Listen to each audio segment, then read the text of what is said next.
You look like you're on the screen.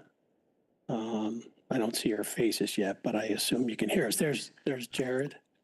Frank, you there? Hey, good evening, everybody. Hello. Hi, hey, Frank, how are you? Hey, how's it going? Yes, I'm here. Thank you. So before we start, we do have a light agenda tonight. And I know back in June, some members wanted to have some issues on the agenda, and it was the intent to do that. If you recall, I think Mr. Walsh, for one, wanted to have a meeting about the school security issues. And unfortunately, the superintendent, they're tied up in a redistricting issues, and they have a meeting tonight, so we weren't able to do that tonight. Also, we wanted some updates for Penfield WPCA, and we were going to have a discussion about bond authorization. It's my understanding through Lori Charlton, the chair, that the town wasn't ready to discuss those issues. So we'll discuss those issues and address them at a future meeting.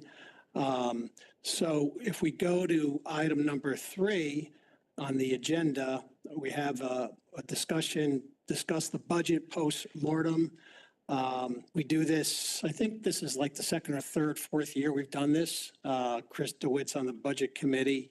And so the idea was to have a discussion about the budget process, again, post-mortem. We have Jared here, Schmidt, finance director, and Frank McNeary, also the budget director. So why don't I just maybe start with you, Jared, and then you, Frank, if you want to just raise some topics or your thoughts with respect to the budget process. Then the idea would be turn it over to Chris DeWitt and have a discussion.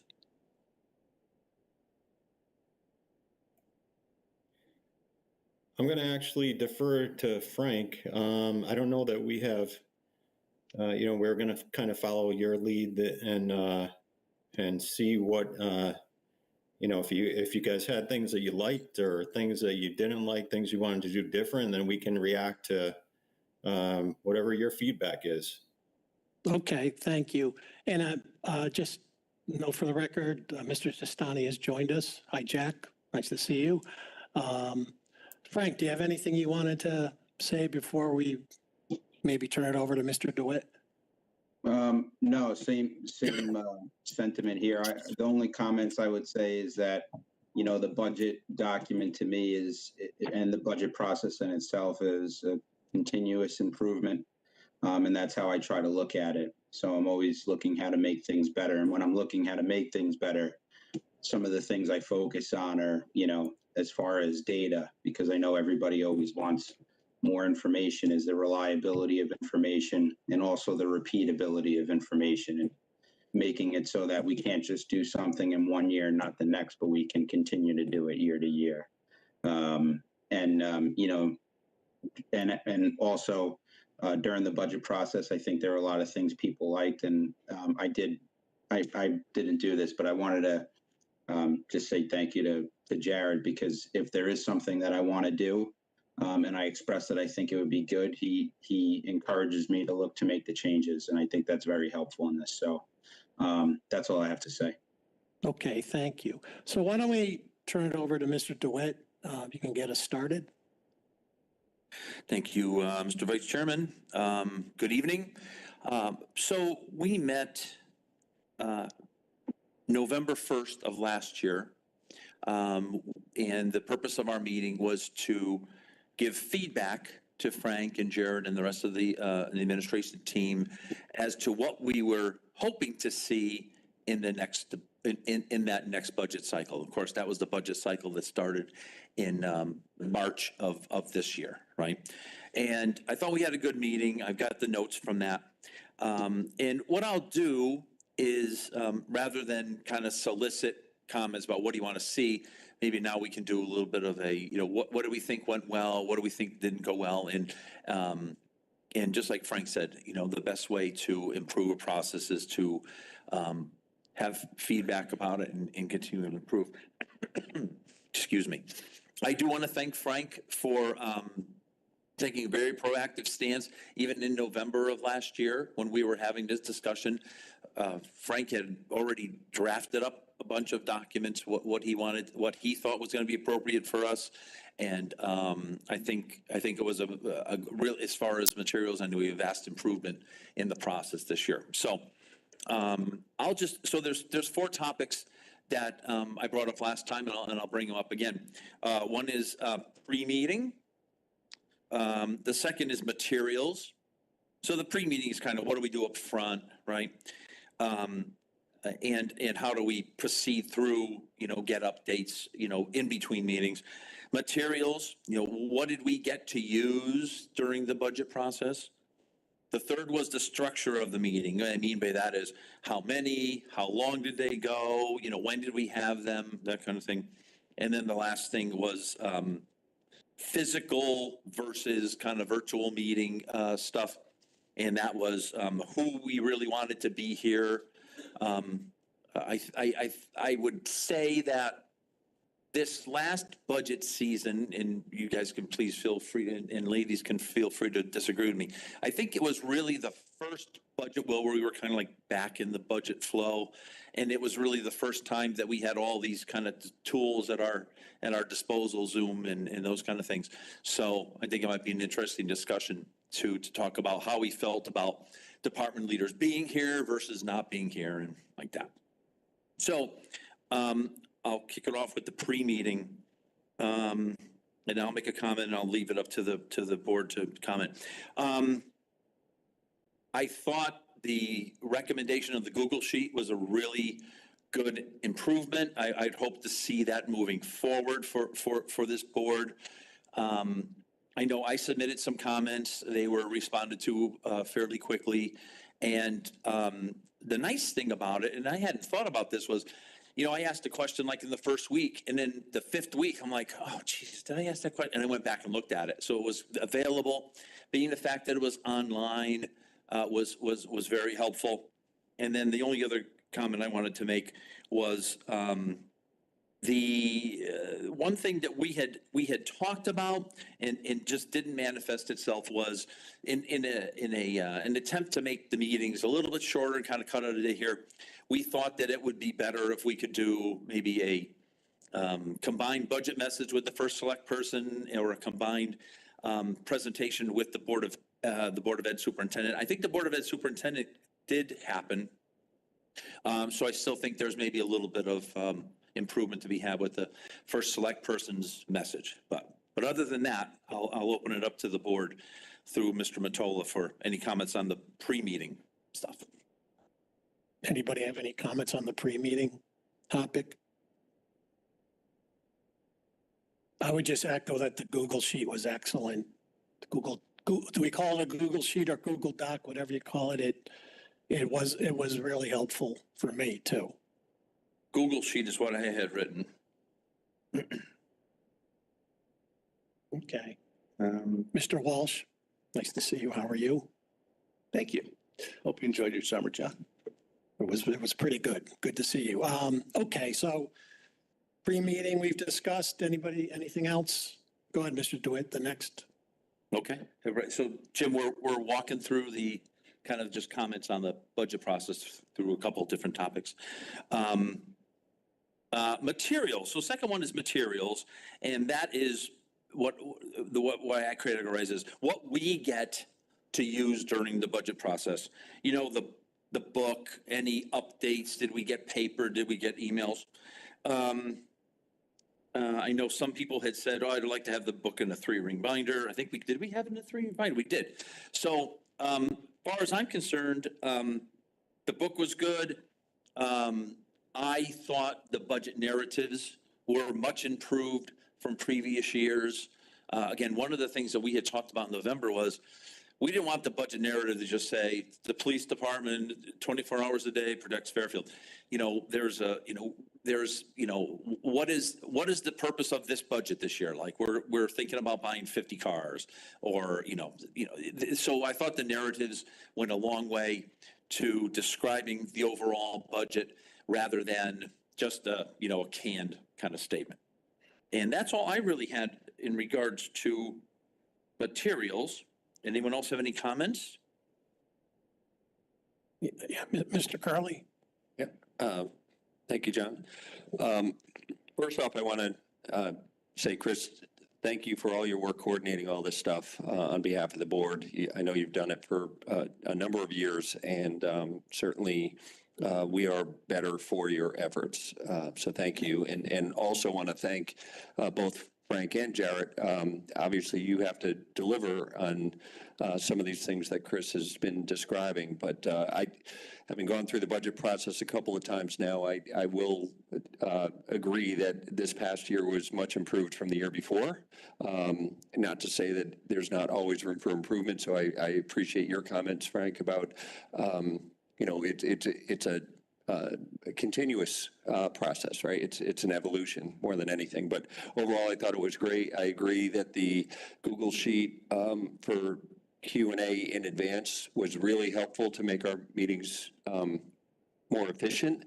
There were a lot of questions that I had as I thumbed through the book and turned pages in preparation for our meetings, jotted down some questions, went to the sheet and saw that some of those questions were already asked and answered. So a lot of time saved there. And to the extent that I had a question that had not been previously asked, it was great to be able to log that and get that answered in advance of our meetings as well. So overall, excellent process.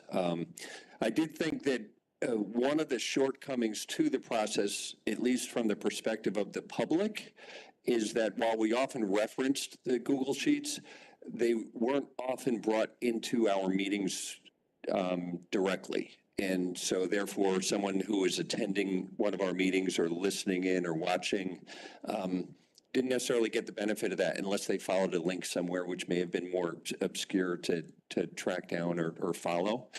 So I think we probably could give some thought to make it more transparent for the public. But I don't know what the right answer to that is, but that was one of my observations. I also agree that the budget narratives were improved, but I also think that some of those narratives were still kind of, not all of them were getting to the drivers of what, we look at the numbers and how they compare year over year or towards against the trend.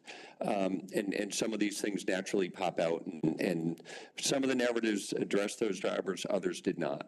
I think they were more qualitative in nature about what the department did and things like that, which is interesting, but not necessarily getting to the heart of what the budget was.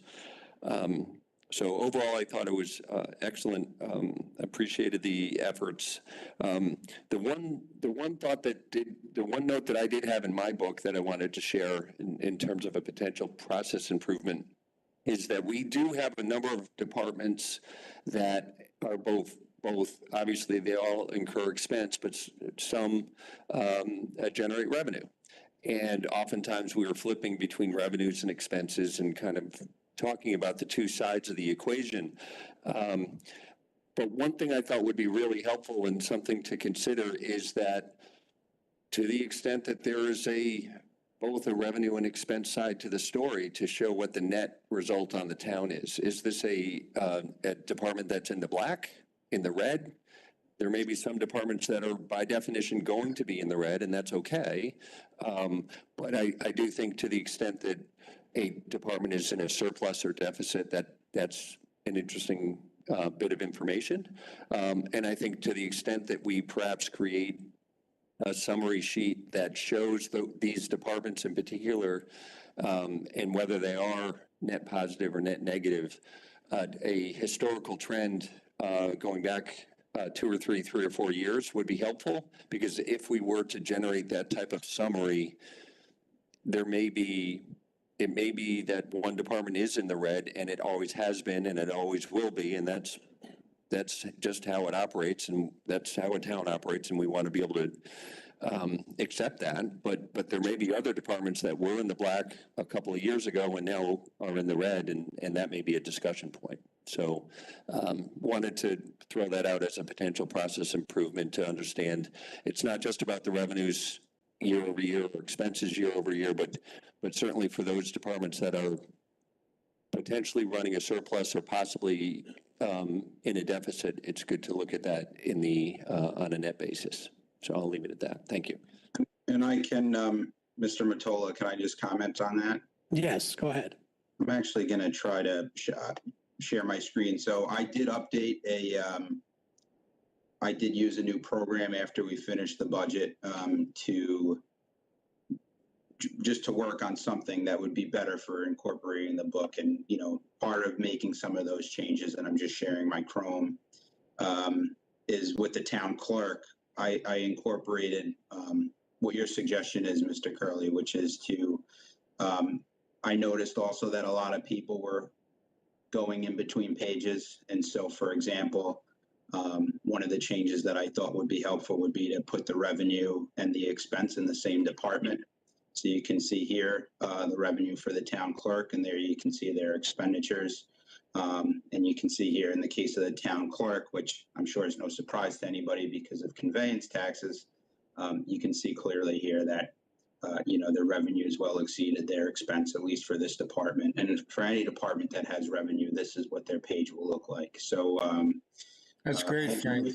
I agree with you, and that's what I tried to do. So yeah, that's something that you should see in the next version of the book. Excellent, thank you. Very good. Anybody else? I just want to clear, so make sure I capture your Mr. Curley's comments. Well, first off, let me, yeah, that's great. It's a great idea with the revenue being next to the budget. I would just to be 100% clear, I would still have a total revenue budget, you know, total revenue section where everything's in there, but breaking out the individual revenue per department, I think is a great idea. So Mr. Curley, when you said it would be nice to know if the department was in the black or the red, so what would, I know what you mean when you say in the red, but so for example, we're talking about the fire department today. What would make them in the red? That the current year budget that we're executing while we're talking about the budget is projected to be over budget? No, my definition, no, thanks for the clarifying question. I think that it's important to make sure we're on the same page. My definition would be, do revenues exceed expenses? And there may be departments that, by definition, revenues will never exceed expenses. So we are expecting to have to subsidize that expense through taxes, right? Tax revenue. And that's okay. We're a municipality, right? And not every department is going to be run to generate a profit or surplus. But for example, Parks and Rec, they have programs that are generating a lot of revenue, and some of these are run in a manner that will hopefully run in a surplus, and so they're not a drag on the taxpayer.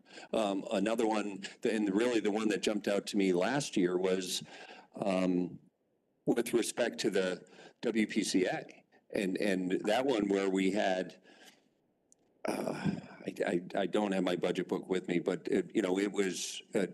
it was clear that the rates that were being set to generate the revenue were being, and sorry, no, it wasn't WPCA, it was the sanitation collection, where the rates that were being set for tipping fees were being set based on prior years and where they felt the rates should be in relation to what other towns were charging, but our expenses were going up dramatically more, and we were millions of dollars in the red, where expenses exceeded revenues by millions of dollars.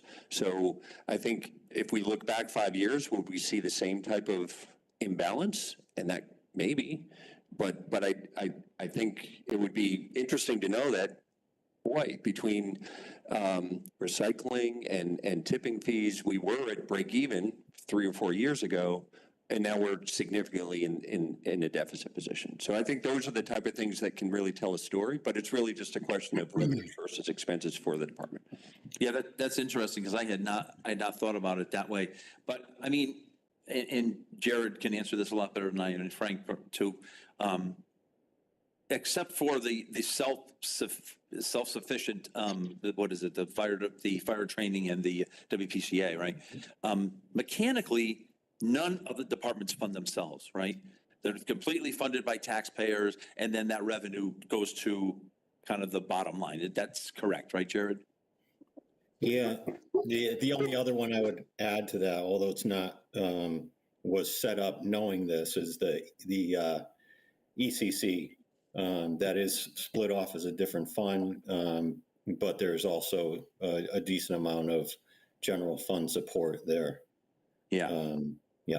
Yeah, no, you're right. I forgot about that one. But I think it is an interesting perspective, especially Parks and Rec. If you look back and say, geez, why are we doing all this? Well, if they are generating, even if it's not funding the department, if they're generating $50 million in their budget's 42, I mean, that is a nice data point, right? So, and then last thing, I just want to make sure, Google Sheets, you're saying, we did give a link out to the general public. You're saying we never brought them up in here to use them, is that right? Yeah, correct. I think we did make reference to the link. We made reference to the sheets. It was a new process, but I do know that some of the people in the public who I would talk to in between meetings would say, you guys didn't bring the such and such up. And well, we actually did, but it was offline. It wasn't part of our meeting. It wasn't part of our discussion. So I would say, like, if you go to the town website and follow the link, you can get to this sheet and you can see the questions that were asked, but that's asking a lot. And I think just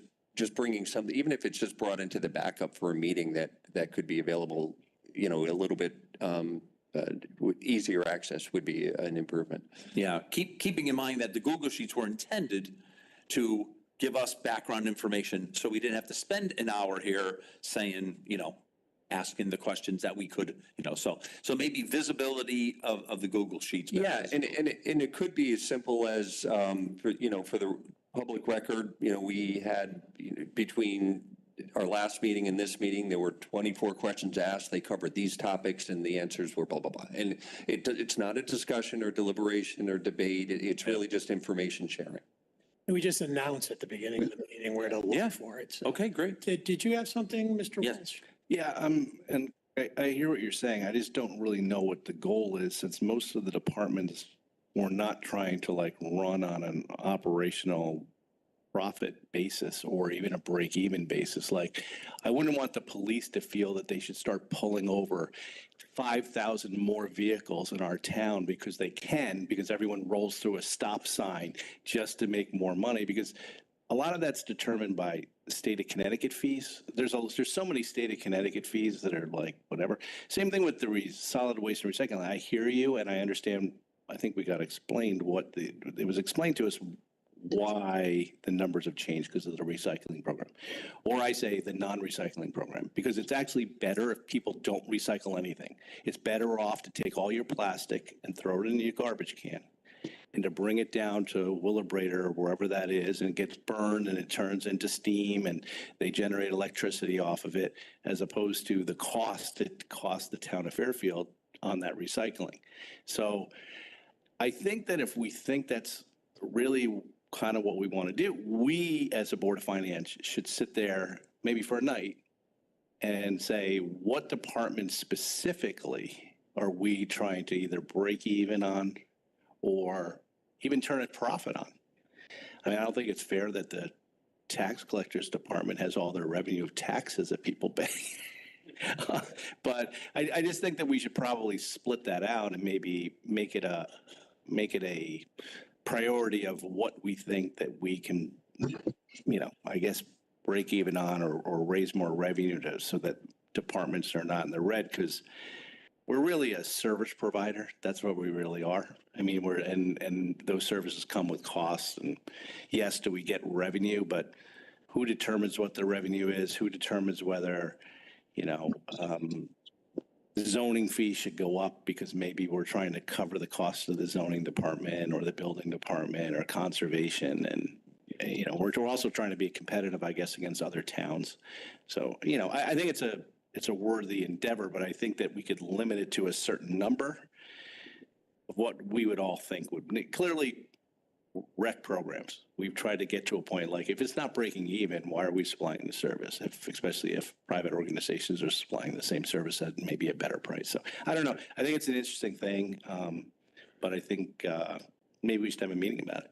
Thanks. And if I could just respond, and Mr. Walsh, I agree with you. I think we're on the same page. I'm not suggesting that our departments, whether it's fire department, police department, or any other department, always be managed to break even or do better. That I agree. We are a municipality. We are a service provider. The the lion's share of the town revenue comes from property taxes, which are then used to, fund how the town operates. But I'm looking at it more from a trends perspective. I think generally speaking that if we look back 3, 4, or 5 years and see that this zoning department is always in the red by $1 million, and all of a sudden this year it's expected to be in the red by $3 million, there's a story and a discussion to be had, or vice versa. If it was in the black or near break even, and now all of a sudden it's got a big blip, maybe it's a blip to the positive and we've got this unexpected revenue that may not be sustainable. I just think the more we can look at the trends, especially for these departments that do have both sides of the equation, revenues and expenses, and knowing that some of the expenses incurred go to supporting and generating those revenues, I think it's almost better from a management standpoint to look at it on a net basis. And another example would be there may be a program that Parks and Rec has that if they were able to spend an extra $100,000 on, they could generate $250,000. And so we're net positive. So I think if there is a department like Parks and Rec, and I hate to keep using them as an example, but if there is a department that feels like, hey, they're bringing in this big expense item this year, but it's going to be supported by higher revenues in the future, that's a story. And I think those are the type of stories that we should be discussing and debating. Yes, Ms. LeClaire. As a follow-up to that, I think it's maybe not department, it's what does each department do that's above and beyond what you would normally expect that department to do. So, and those are the type of things we should look at, like the private duty service of the police, or special programming the rec department might do. Trying to think of things, maybe certain special programs the library presents. Things that we could charge for that would help support the cost of it. Okay, anybody else on this part? Mr. Mottola, I'm not commenting on what you all just talked about. It's going back a little bit earlier in the conversation about the Google Sheet. I believe somebody said, making the sheet available so people can see it. I went back and looked, and I believe in each meeting packet, and I believe it got posted as backup, I did include the questions and answers for whatever topics were being discussed that evening. It wasn't the living Google Sheet, obviously. I just printed it out for everybody. But if a department was presenting and there were any questions for that department on the Google Sheet, I did include it in a printout into the packets. But if it's more along the lines of fact that, we want people to be able to look at the live sheet, I'd have to see if that's possible. I don't know if it would be, but I just wanted to add that and get any clarification if anybody has any. Yeah, I guess you would have to be, if I remember, we were able to manipulate the Google Sheet, right? And yeah, you don't want the necessarily public to go online and start doing that. That would be a little confusing. We wouldn't want people to be able to have that sheet open just because I can access it from my computer, and that would probably be a vulnerability on the IT system for the town. So it's not something that I think I can think about if there's a way to do it. But having like the live sheet, for people to access isn't the best option, because, if anybody in the public can have it, if they include a link that says I click on, then somebody can have access to the town system. So that's just something to consider when thinking about the sheet. Yeah. Hopefully no ransomware people are watching this meeting. Okay, thanks for bringing that up. I think we're back to you, Mr. DeWitt, if you're ready. I'm ready. Next is the structure of the meeting, and that is, let's see here. Structure of the meeting is how many meetings, the length of the meetings, when we held the meetings. While you guys were all talking, I was desperately trying to find my schedule from this budget season, and I can't find it. So I'm not, Frank, do you know off the top of your head how many meetings we had? I thought it was 8, but I could be wrong. Not including this Saturday meeting. Yeah, if you're not including this, I think 8 was a little bit more. I'm just looking at my backup. 2, 3, 4. I think if you look at the minutes. that we I have think to do 5. today, it's most of them. So Yeah, I think 5 or 6. I don't think there were 8. I'll take a look at the minutes. Okay, 6. Okay. Okay. Well, so let's start there. So we made a concerted effort to not have as many meetings, which I thought, listen, I think because of the Google Sheets and because of a lot of the other information that was in the budget book, I know I didn't feel personally rushed through the process. I didn't feel like at the end of the process I needed 3 more meetings. So I thought, this is just again my personal, I thought the number of meetings was adequate. I know we made a recommendation to start at 7 o'clock, which I think we should just move that forward. That's a good recommendation. And I can't remember too many nights where we went really, really late. I thought it was much better. We had originally talked about in the November meeting doing the Board of Ed over 2 nights.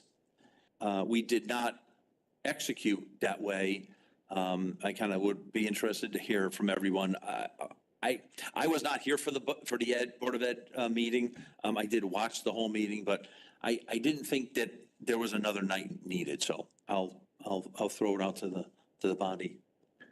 I thought the meeting schedule was pretty good. I didn't think, I wouldn't want to shorten it any further. I know we've shortened it over the years, but I wouldn't want to get shorter. I mean, but I think that there was enough nights to be able to get your questions in on each individual topic. Some are longer than others, some meetings are shorter than others, whatever. I will say, I come away from the one night that we do the Board of Education, and I always come away, we used to do 2. I don't know how we do it under 1. I don't think we do a good enough job, to be quite honest with you, to analyze that large of a budget the way we probably should. I personally would like to get a consultant hired by some funds in town. Find a consultant who works with Board of Ed budgets and bring them in and help them analyze it, help us analyze their budget to be able to ask the proper questions. Because I don't know whether, John, you've been a lot more involved than I would say anybody at the table, because you were on the Board of Education and you were its chairman. So you probably have more in-depth knowledge of stuff that you've probably forgotten more stuff than I'll ever know. Okay. So I've forgotten a lot of it. It's been a while. But I guess I always come away from it saying, how much time do I really do invest in going through a thick budget that's analyzed all sorts of ways, by school, by category. I never feel like I have enough knowledge to be able to say that I really dug deep on it, because a lot of it's very specialized, like special education costs and things like that. And that also could be a very good area to do revenue versus expense, because obviously we get funding from that and what we got the previous year. But I don't know. I think that it might be a worthwhile effort to try to do that. I don't know what anybody else's thoughts are. I'm just kind of opening it up to the table. But I thought if we could find a consultant, we could pay under $30,000, we might get more bang for our buck than that, of somebody who could open up questions and help us really analyze it, and maybe have a night where we sit down with them and kind of go over their budget and see things that maybe independently concern them versus either other districts or nationally, or because I don't know, I just don't ever feel comfortable when I'm done with the process. I don't feel like, and especially there's been nights where that budget's done early, like it's done after an hour and a half. Like seriously, it's like, and I'm like, did we do that budget justice when it makes up 2/3 of the entire budget? that we spend 7 nights on a third of the budget, and we spend 1 night on 2/3 of the budget. So I don't know what anybody else's thoughts are, but I'd be willing to explore it on a given night if we had time for 30 minutes or 40 minutes, put it on an agenda item and see what people think, and then try to find areas where we might be able to, at the end of this current year, once we get through the closing of the books, see whether we might be able to find some funds to at least seek it out and maybe do an RFP for it. I don't even know whether these consultants exist, to be quite honest with you, but I presume that they do. So Are you thinking the consultant would ask questions on our behalf, or that they would train us to ask the right questions, or what to look for? analyze the budget to start with, on what they're seeing in the budget. Maybe give them permission to contact the administration to get answers so that, we're not wasting time at our meetings. Maybe they had 50 questions that they could put and get 50 answers that they're satisfied with. Hey, John, can I dovetail on that? This is Jack. I just want to, well, first of all, hello, everybody. And I just want to compliment Jim. I think it's a great idea.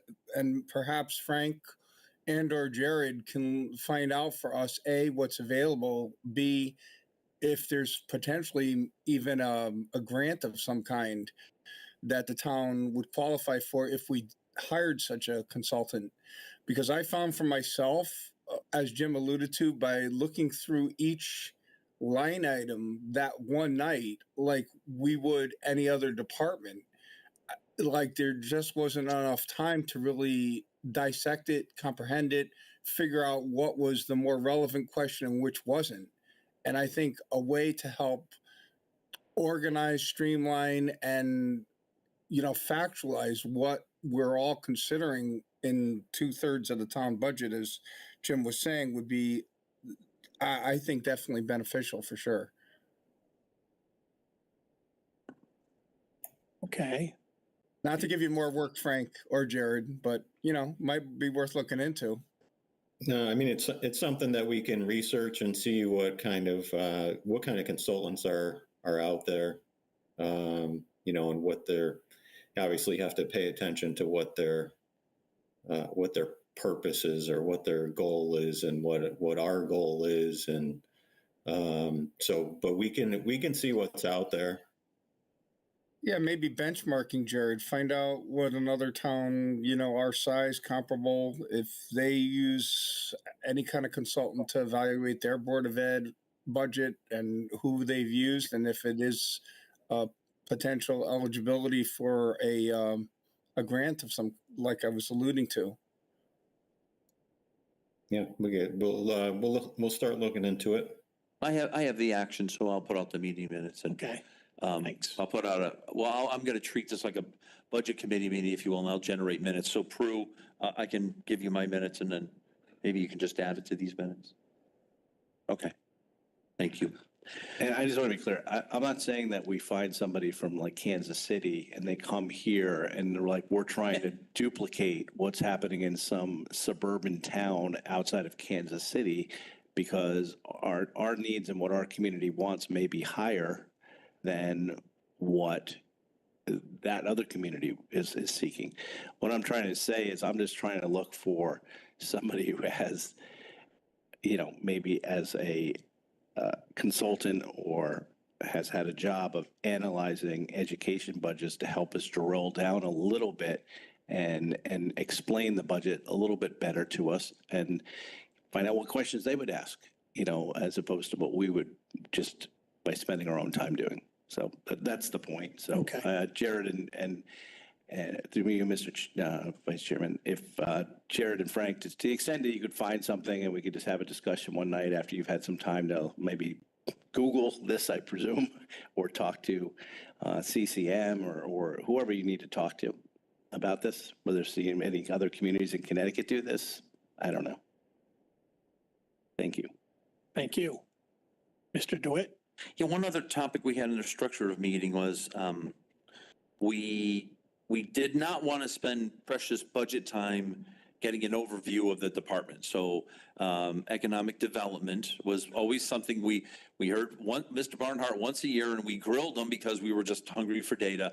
And then what we did was we actually met with the with economic development department before the budget cycle, and we didn't have to, spend much time with Mr. Barnhart in that. So as a follow, I think that was well executed, and I think that was something that we need to continue. I did make a note that we should have a separate list of departments for reviews, and I'd say we should, I don't know who can generate that, maybe Jared's the best one to generate. And let's start scheduling them, October's meeting, maybe we bring in conservation. I'm making this up, right? But we did specifically say that we didn't want to waste precious budget time getting department reviews, but to augment that, we would take, like tonight would have been, there's very little on the agenda. We could have brought in a department to have that discussion. So I want to just reiterate that from our November discussion, and I'll make sure that's on my meeting. Yeah, and we started looking at this because I did have a conversation with the chairwoman before the meeting, and she mentioned that may be something that the members would be interested in. So, we started drafting a list to see which ones, could be brought in beforehand, which ones, may not need to be reviewed, and then which ones should be part of a full meeting, the traditional budget meeting. So, we're definitely happy to follow up with you guys on that and what our recommendation would be. Perfect. All right. Thank you.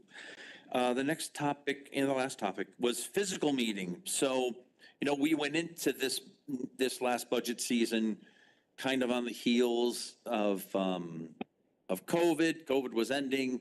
We were still not sure we were going to be in person. We were going to be remote. We ended up being in person, which I think was great. We made a concerted effort to make sure that happened. I would say, and tell me if I'm recalling incorrectly, I think most of the department heads, with the exception of Board of Ed, did not come here in person. I feel like there's a little bit missing there from that interaction, but I'm curious the comments of the board. And again, I was not here for the Board of Ed meeting, full disclosure, but I did watch the meeting, and it seemed like, yeah. So anyway. All right. Mr. Walsh, go ahead. I would say that was one of the most disappointing parts of this budget for me. Was I understand that it's easy for these department heads to stay at home and to go home and be able to relax a little bit and then just wait their turn in line, sometimes not coming till 11, which they're still going to have to stay up anyway. But I missed having them in person. It's just sometimes we were hearing that they couldn't hear us or we couldn't hear them. I think for what's now well over a $300 million budget, that a department head can come here one evening. It's not multiple evenings. We're not even making the Board of Ed people come here more than one evening. And sit there and be able to answer questions. And I would propose from myself that I'd like that to return to normal. I understand there was issues with COVID, and it just has now turned into it's just more convenient for the department head. That's what it is now, to me, become. We have to be here every night. Jared and Frank are here every night on behalf of the administration and Frank being the budget director. But I don't see why they cannot return to what it was. I just don't see it, and it was just a sore thumb for me every night when it would happen. And I'm not picking on somebody. I'll just give you an example. There was times with Ross Murray, and he can't hear us. He's telling us he cannot hear us. Well, then come here. I mean, and I think it should be everybody just prepared to be here their given night. Maybe we can get better on setting the times that they have to be here so that they're just not sitting here.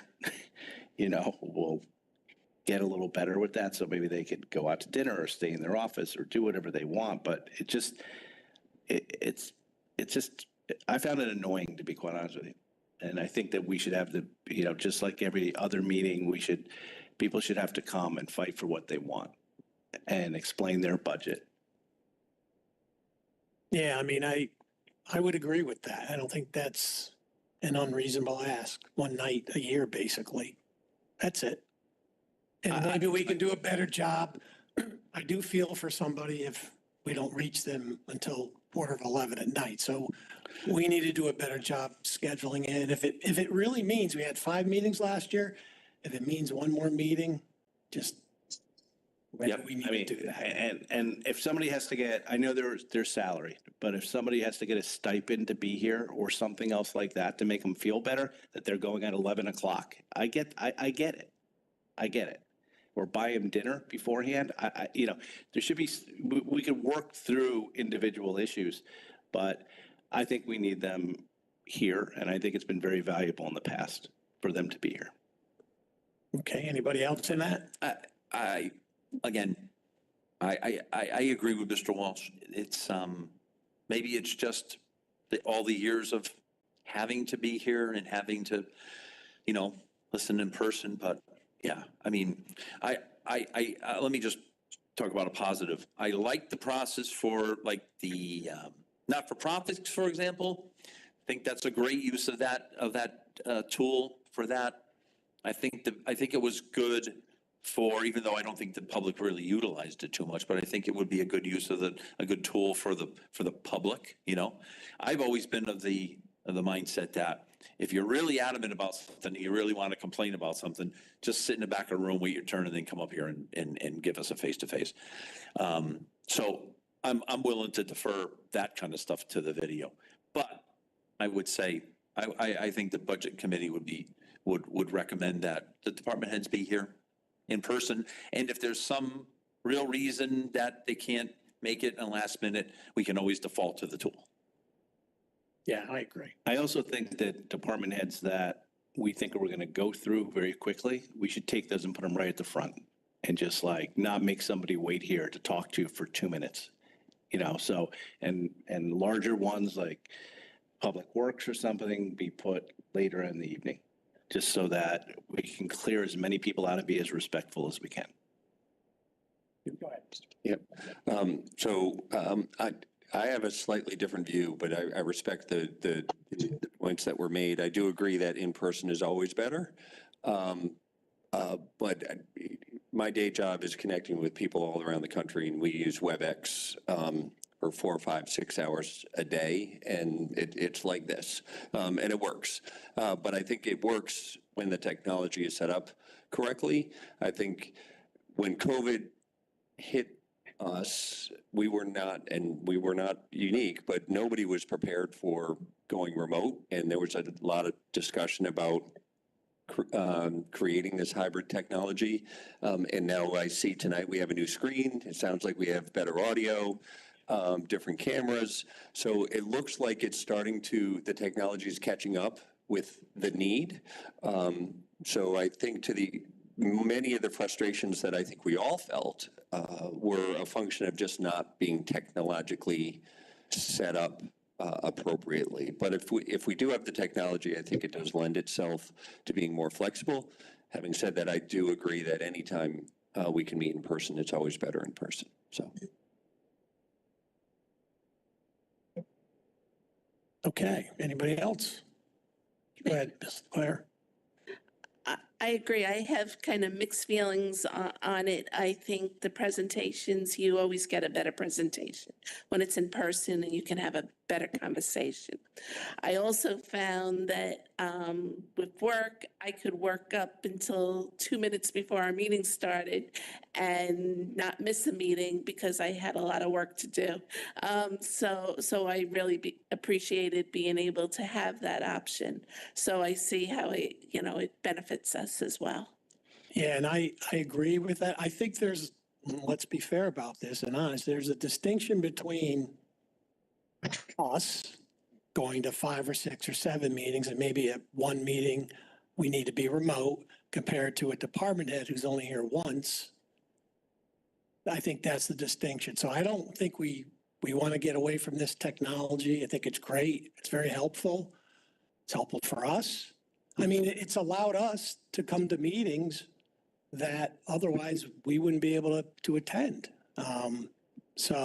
But I do agree there's a distinction. I think it's not unreasonable for a department head the night he or she's presenting her budget to be sitting here, unless there's an extraordinary circumstance where they can't be here. That's it. And I'm not talking about, during the rest of the year, if we have to have a department head come, they can use this technology if they have to. But for that one night, I don't think that's unreasonable. Yeah, and the comments were based around the presenters and the format. I'm glad you brought that up because I know there was 2 meetings where I was traveling for work and I attended, via WebEx and felt like I was in the meeting. And again, our participation, you're right, is a little different, right? We're on the receiving end, the transmitting end, a little bit different. And something, this last year, we still had snow days. I think next year, whoever's going to do this next year for you guys, we don't need snow days anymore. Right, we can take that out of our vernacular and just say, oh, it's going to snow tonight. Well, the finance department's briefing, we can all just go on WebEx and we can make that call really quickly and we can all be home or you can all be home and be safe along with the department head. So. Thank you. Just because, sorry to interrupt, just because there are no department heads here, I will just play devil's advocate for them because I deal with them a lot. But, I do believe that, sometimes I've observed, not so much this year, more so I think the last year if they've been on WebEx, and it's been mentioned here that sometimes some department heads wait or would wait. We'd start at 7:30 and 11:30 they'd come on and, only have, there wouldn't be a lot of questions for them and then they would just be asked to leave. And, personally, I believe if it's going to be, in person or remote, then the majority of the time it should be either or. The hybrid, I think, doesn't always provide the best, benefit for either party. And like I said, it really is more so because a lot of the departments are smaller. And, I just think of Bill Hurley was was who I was thinking of. He waited last year for a while. And I didn't see any time in sight when he would be going. So, I like I said, I'm not saying which way or the other. I'm going to be there regardless. But I just wanted to kind of, just give some input in them because none of them are here. So that's all I have to say for that. Frank, I understand it. I just think that for one evening, I think if we made some adjustments and allowed some of the smaller departments or departments that we don't think there's going to be traditionally a lot of questions for, if we put them at the beginning to show them the proper respect, if we could probably get a room set up in the Board of Ed for the ones who need to wait later so they can continue to work or do personal things or whatever. But I still think for one night for your budget, to defend your budget, you should be here. And I will tell you that for the people that I don't know what type of technology they have, if I'm not going to be able to hear them anymore, I'm going to make motions to put them off and to force them to come in because I'm not dealing with the stuff that we had to deal with some of the people this year where I couldn't hear them or they're saying they couldn't hear us. And it was kind of Mickey Mouse, to be quite honest with you. It was just not as professional as it should be. We're all giving up these nights. And I'm not saying that it's all about us. We signed on for this. We ran for election. We chose to do this. I get it. And I'm not asking them to be here 8 nights. I'm just asking them to be here for one given night. And if the timing works better, like we know we're probably not going to get to Public Works until 9 o'clock, we can tell them we're not going to get to them until 9 o'clock and we'll respect that. We'll work around it. I agree. To be here from 7:30 and not get to you till 11 o'clock is disrespectful to their time to some degree. And I think we should try to make a better effort to work on the schedule and make that work. even talking about at the meeting, like at the end of the meeting, like what do we think the schedule should be? Do a lot of people have questions on the Shellfish Commission? Do a lot of people have, you know what I mean? But some of the larger departments, Public Works, Police, Fire, you know, Recreation, I mean, we know there's going to be big departments. They're going to be here. They should not go first and make others wait. Go ahead, Mr. Curley. Thank you. This is actually a question to the board. Recognizing that you all have, I've gone through the budget cycle twice, and everyone here has gone through that more than that. So I guess the question is, if we know that we have 6 departments on the agenda on a given night, and I like the idea of putting the departments that we think will be shorter discussions on the front, but does it make sense to have within the agenda time slots? Not that we can always fall behind, but at least it gives someone kind of an expectation, like, oh, I'm 5th on the list, so I'm not going to go on before 10:30.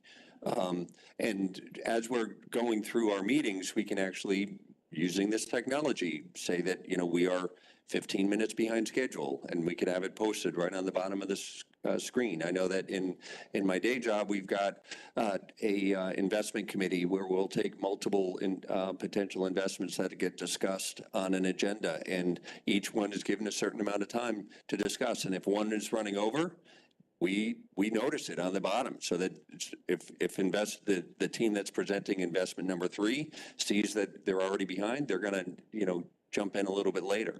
But I do think that if we could perhaps put some time, potential or possible or intended start times for each department, that might help, so that if DPW shows up at 10 o'clock instead of 7:30, you know, and we try and stick to our timeline, that might work. Go ahead, Mr. DeWitt. Yeah, we had talked about, we had debated in our committee about time slots. And I think this is probably a good year to reconsider it, right? Because a lot of previous years, there was a lot of we're going to spend an hour talking to Rich Barnhart about, you know, his department, which I think we're finally getting past. So I think that's a great idea, and I'll put that in the notes as a recommendation to put at least an allocation. I just wanted to mention one other point here from my November notes. One, and I think this lends to your allocation or time slots, is that the chairperson is the budget cop. So if you've got time slots, you're like, Mary, you got 15 minutes to talk about your budget, and if we're really engaging you and we need more time, then we're going to put right. But if we really think it's 15 minutes, the chairman's got to say, Mary, you know, you're 14 minutes. Can you wrap this up? Right. Yeah. If it's not and then the other thing I wanted to mention is what we did this year, which we hadn't done previous years, is the chairperson and I looked at the budget and we went through and we said, if there's a budget that had 0% increase, no need. So we whacked out, I'm guessing 6 or 7 departments. Like, we never bring shellfish in. But I mean, you know, there were some departments that, you know I debated with Mary. I said, you know, what do you think? She goes, well, I'd kind of like to hear about it. I'm like, but it's a 0% budget. So why do we really need to hear about it?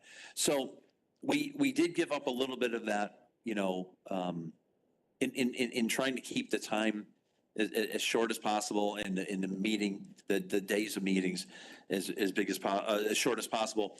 And then if you remember, we said to the board, listen, look at the book. You know, the book is there for you. It's an overall document. If you really want Shellfish to come in and talk about this, we'll bring the Shellfish Commission in if you think there's some burning subject. But other than that, 0% increase, you know, we're not going to bring him in. So. Yeah, go ahead. So I like the point about how the chair is the budget cop, or at least the schedule, right? That's what a chair does, running the meeting. But Mr. Walsh, you said something in our last budget cycle that resonated with me, and I wholeheartedly agree with it. Like, we may assume or think that we've got a 20-minute discussion on a certain department, and then we get into the meeting and something gets discussed and we want to explore that a little bit. We all should have the right to continue to ask those questions. So I don't want anyone in this meeting to think that I'm a proponent of having a 20-minute deadline. That's not the intent. It's written in pencil. It's meant to be a guideline. We should have the ability to run long on a department if during our discussions we see something we want to dig into. I 100% agree, because some things come out and they're all of a sudden talk about how they're changing things up in the department, whether a new technology is being used or, you know, we've all been here. I'm not sure whether you were here, Mr. Curley, but in previous years when DPW and Scott Bartlett was explaining to us, oh, we're privatizing the grass cutting. Like, well, what does that mean? That's why our third-party services are going up. But we're not asking that these two positions that are vacant right now be filled. And because it's cheap and like, well, there's a lot of questions. That's a whole new thing. Like, let's talk about it. Sounds interesting, you know, whatever. But yeah, that's why I kind of like the idea that you do at your investment committee. If something opens up, the chair might have to say, yeah, I'm sorry, but I'm putting everybody on notice. You have 15 more minutes or so, because we've entered an area because of something we're learning right now that is a priority in the department, that it has never been that way. And I think the time slots, if you will, it could be very useful for some departments, right? I would never think we could put the fire department, the police department, DPW in a box. I mean, I think that's why they're pretty much, you know, dedicated one night to public safety, you know, that kind of thing. Because they have their large budgets and they have the potential to be, well, like Mr. Wall said, a lot of potential to have a lot of questions. So, but I think as a committee, I'll put in my notes to potentially allocate time slots, whether it be just in our heads or on paper. And I don't think it'd be the worst thing for the chairperson, whoever that is, to say at the end of a meeting, hey, can we talk about the next meeting? Where are people, like, I'd like to start slotting people in. And I was thinking that these departments won't need a lot of time unless someone else tells me they will. Or does somebody think they're going to need more time in a specific area? And give notice of a day or two to the department heads of approximately what their, you know, roundabout slots would be. Great. Anything And else? I've got that, no. So, Mr. Vice Chair, I guess I'm opening it up for other at this point. Those are the 4 topics I wanted to discuss. There's nothing more in my notes that we really discussed. We did talk about voting. That voting night would be dedicated only to voting, which we did. We made a comment last year at the review that backup information being late is really, really bad. And, you know, I think we got most of our backup information in a timely manner. And I said, I think the Google Sheets helped with that. But other than that, I just open the floor to any other comments. Go ahead, Ms. LeClaire. There was something I forgot to ask under materials, and that is often when the departments are working on their budget, I think Frank gives them estimates to use in the budget for utilities and mileage and things like that. Can you give us a sheet that would be comparative from year to year on all those estimates that you give to the departments, so we can see that they're consistently using the rates that you gave them and that we can see how they change from year to year? For some, definitely starting off, I could start to do that. I can say with, what is it? For example, the like motor vehicle fuel and lube and their utilities, I enter those. So they actually, I don't give them the rates and then they enter them. I actually ask just for their estimated usage, and then I put that in, because throughout the process, the rates will change. And there's a certain point in Munis where I close it off to department heads so nobody can make changes. It's just a control. It's a way for us to control that nobody inputs information that they're not supposed to. So that's a way for me to keep it so I can, update it throughout the process. But I was thinking anyway to maybe put something in the budget that just goes over the assumed rates that we use. So maybe that would be a good start for that. Thank you. Thank you. Mr. Walsh? I think what the process has gone better, and I'd like to thank Chris and the chairwoman for working through some of these issues over time, and because it's been helpful. And I think a lot of these suggestions we've all made over the years has made for a better product. And I think some of the things tonight will continue to do that. And I'd also like to thank Jared and Frank, because I think that a lot of your hard work has made the process better. Anything from the 3-ring binder to the Google Doc document. So, I mean, there's been a lot of improvements. And I know, Jared and Frank, you've worked hard on this. So, I can kudos to that and just keep up, whatever we can add. I will tell you, there's been some, in reading the 1,000 pages of some of this credit card stuff, I've been kind of amazed by some of the expenditures that they're not really talked about during the budget season, that people are trying to spend chunks of money on things that have never been brought up. There was some stuff with the library.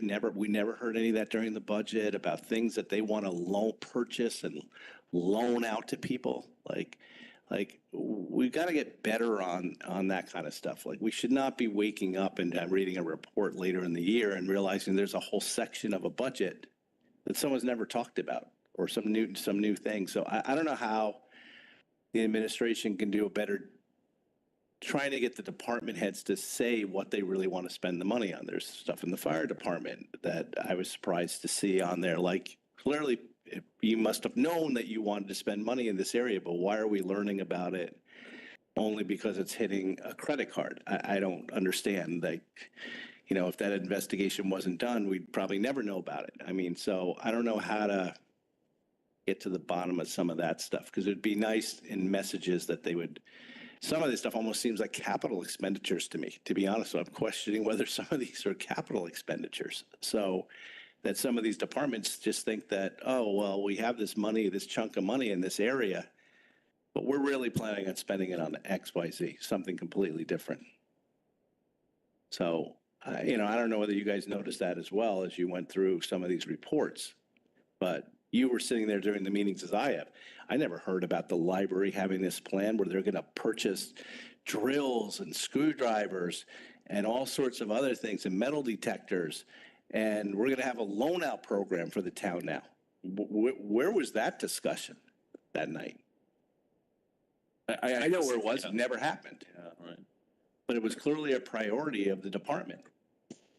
Like, I don't know. I don't know. These are conversations that have to happen with the department heads about this. I don't understand, but whatever. My overwhelming feeling with that was when I read it, I said, I wonder what line item that came out of. Was that under miscellaneous? Was that under fees of professional services? Was that under uniforms? It's a foolish way to think about it, I guess, but there's some big numbers in there. And I think if you went through that whole list and had to assign it to a line item, I bet none of those line items would line up, so. Yeah. Just for the board's information, we're having a meeting Monday, the audit committee, and that's the topic is the credit card issue. I anticipate at some point it's all going to come back to this board for a discussion, and I'm not really sure where it's going to go, and but we're just starting that process. Started Monday. So, yeah. Mr. Mottola, if I could just respond to Sure, go ahead. Mr. Walsh's comments.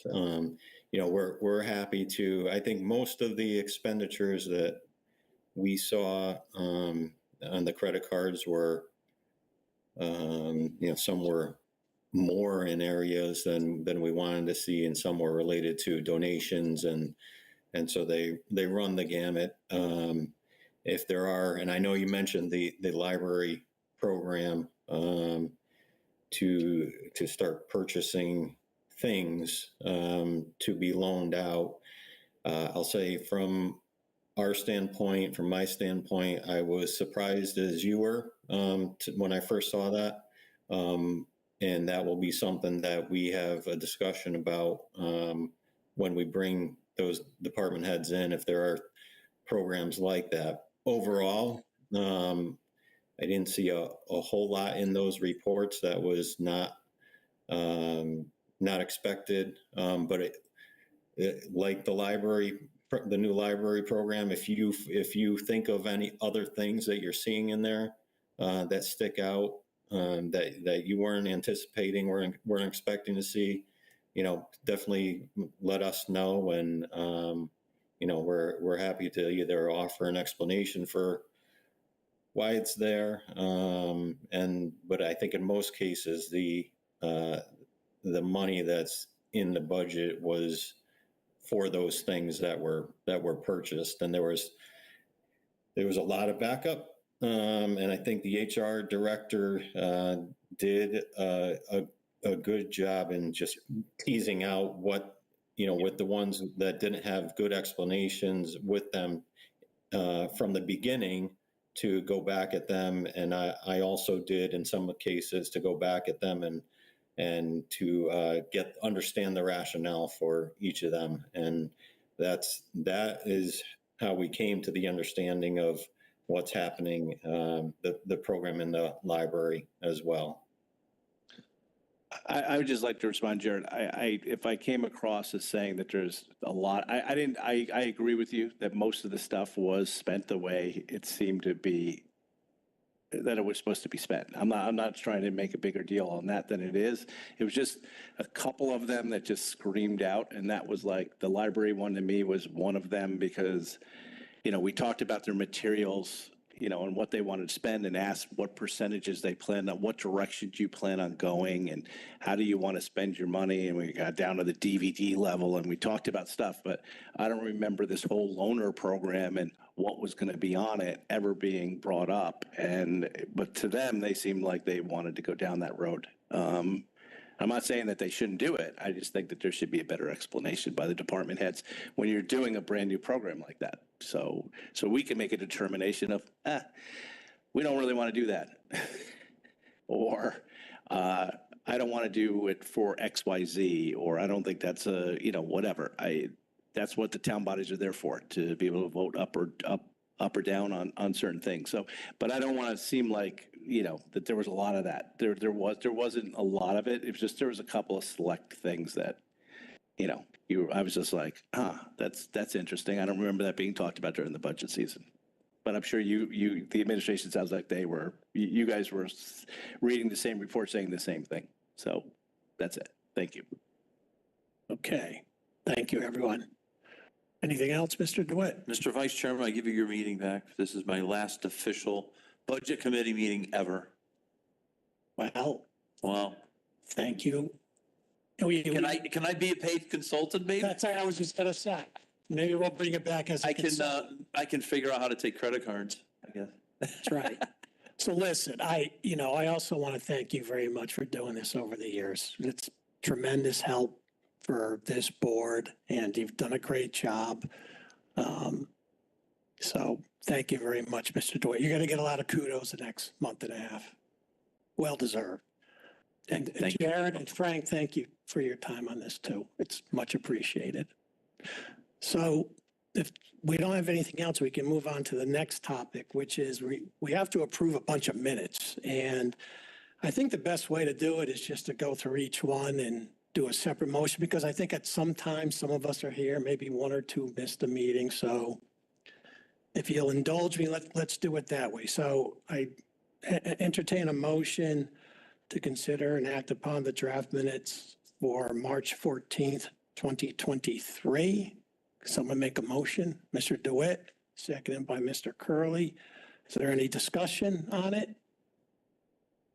Seeing none, all in favor? Aye. Aye. Thank you. It's unanimous. Next is like to hear a motion to consider and act upon the draft minutes of March 15th, 2023. Can I get a motion? Ms. Leclerc, Mr. DeWitt, second. Any discussion? Seeing none. All in favor? Aye. Aye. Two down, it's unanimous.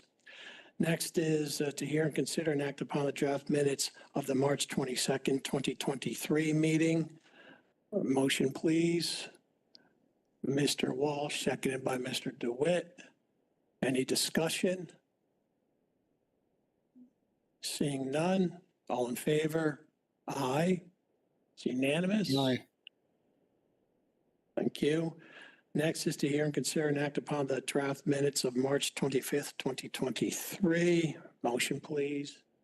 Mr. Curley, seconded by Mr. Walsh. Okay, any discussion on this? All right. All in favor?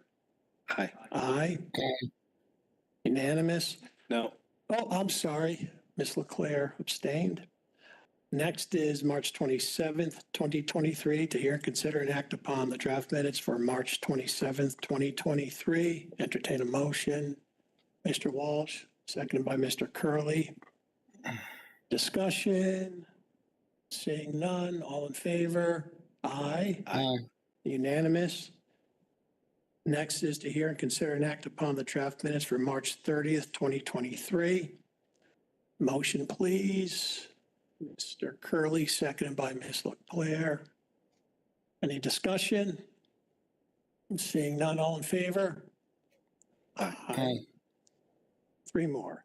Next is to hear and consider and act upon the draft minutes of May 4th, 2023. Entertain a motion. Mr. DeWitt, seconded by Mr. Walsh. Discussion?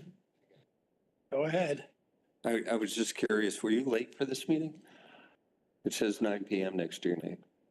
Yeah, I guess I was. So I didn't know what that 9 PM meant, but that, May 4th. Yeah, I guess I was late, so. Yeah. I think I was at another meeting, if you remember what we were doing. No, were we done by then? I was at a work thing, but I was late, so. But I can vote on it still. I was there for most of the Yep. meeting, so. Any further discussion? All in favor? Aye. Aye. Thank you, unanimous. Next, to hear and consider and act upon the draft minutes of May 23rd, 2023. Motion. Mr. Curley, seconded by Mr. Walsh. Any discussion? Seeing none, all in favor? Aye. Unanimous. And then to hear, consider, and You want act- to abstain? I'm sorry. All right, Jack, you weren't there either, so I don't know if you want to abstain. Oh, yeah, sorry, yes, thanks, Jim. That's all right. So it's two abstentions and 1, 2, 5 and 5. Yep, 5 and 2. And finally, to hear and consider and act upon the draft minutes of June 6, 2023. Mr. Walsh, seconded by Mr. Curley. Any discussion? Seeing none. All in favor? Aye. Aye. Aye. Okay.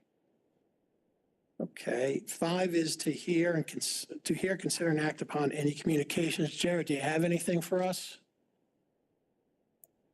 No, I don't. Okay.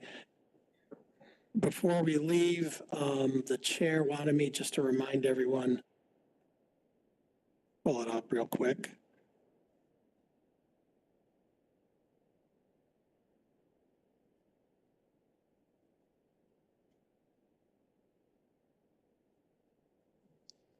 Just, I know we got an email on this. If you recall, we're going to have our capital planning meetings been moved to October 19th. I guess we had some conflicts for the 28th, so we're moving it then. So September 28th is going to be canceled or moved, is that right? I know, September 28th, Because the 19th is the quarterly, right? I was confused. 19th is the quarterly. September 19th. Oh, sorry. October 19th is the capital planning When meeting. was it supposed to be? I think it was supposed to be September 28th, Oh, so that's canceled, then that'll be moved. Okay. I believe so, Or yes.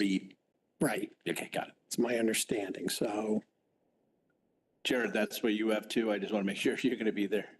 Yes, that's my understanding as well. And we've been in communication with the chairwoman, so that's, Anybody have anything? All right, item 6, motion to adjourn. Mr. Walsh, seconded by Mr. DeWitt, all in favor? Hi, Thank you, everyone. Thank you. good night, everybody. Good night.